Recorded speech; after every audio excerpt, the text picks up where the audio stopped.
پرانے زمانے میں ایک ایسا قاضی تھا جس کا نام قاضی سعید تھا۔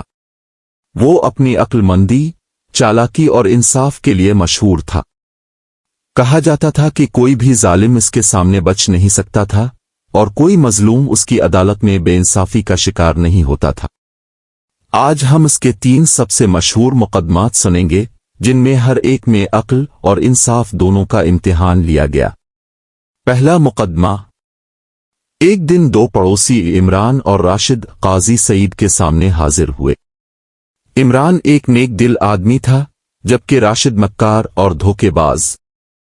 قصہ کچھ یوں تھا کہ راشد نے عمران سے 2000 درہم قرض لیا، لیکن جب واپس کرنے کا وقت آیا تو اس نے سب کچھ جھٹلا دیا۔ عمران نے صبر سے کام لیا اور قاضی سعید کے پاس گیا۔ عدالت میں راشد نے سب کچھ انکار کر دیا۔ جب کوئی گواہ ثبوت نہ ملا تو قاضی سعید نے عمران سے کہا، اس جگہ کی مٹی لے آؤ جہاں تم نے یہ رقم دی تھی۔ یہ سنتے ہی راشد بے اختیار بول اٹھا، حضور، وہ جگہ تو کافی دور ہے۔ قاضی سعید مسکرا دیے، کیونکہ راشد نے اپنی زبان سے ہی جھوٹ کا ثبوت دے دیا۔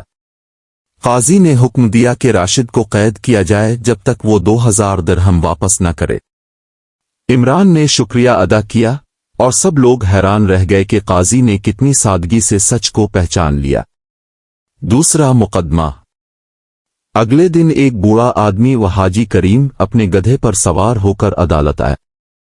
اس کے ساتھ ایک جوان تھا جس کا نام بلال تھا۔ دونوں کے درمیان ایک عجیب جھگڑا تھا۔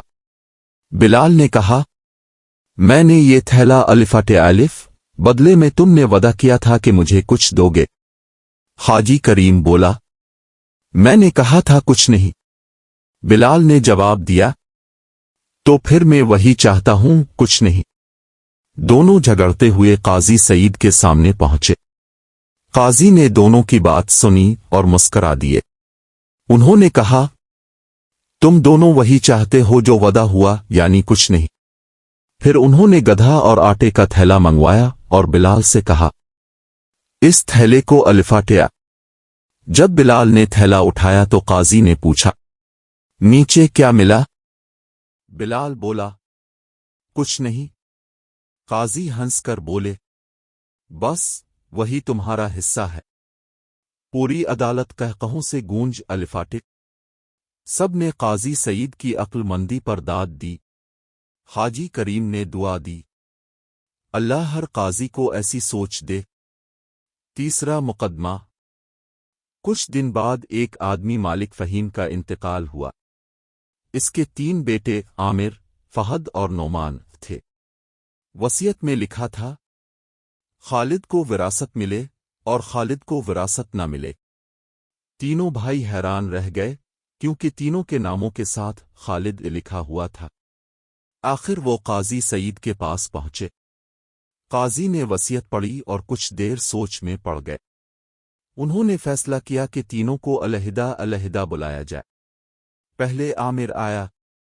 قاضی نے کہا، ہمیں وصیت کی تصدیق کے لیے تمہارے والد کی قبر کھود کر انگلیوں کے نشانات لینے ہوں گے۔ عامر غصے سے بولا، میں اپنے باپ کی بے عزتی برداشت نہیں کر سکتا۔ پھر فہد آیا، اس نے بھی وہی کہا، میں وراثت سے دستبردار ہوتا ہوں، مگر باپ کی قبر نہ کھولو۔ آخر میں نعمان آیا۔ قاضی نے وہی بات کہی۔ نعمان نے کہا، کوئی حرج نہیں، میرے باپ کو قبر سے نکالا، وہ زندہ سے زیادہ قابل اعتماد ہے۔ قاضی سعید فوراً سمجھ گئے کہ یہی ہے اور یہی اصلی بیٹا نہیں۔ انہوں نے فیصلہ سنایا کہ نعمان وراثت کا حقدار نہیں۔ عامر اور فہد کو ان کا حق دے دیا گیا۔ اس دن سے لوگ کہنے لگے، عقل مند قاضی سعید جیسے انصاف کرنے والے زمین پر بہت کم ملتے ہیں۔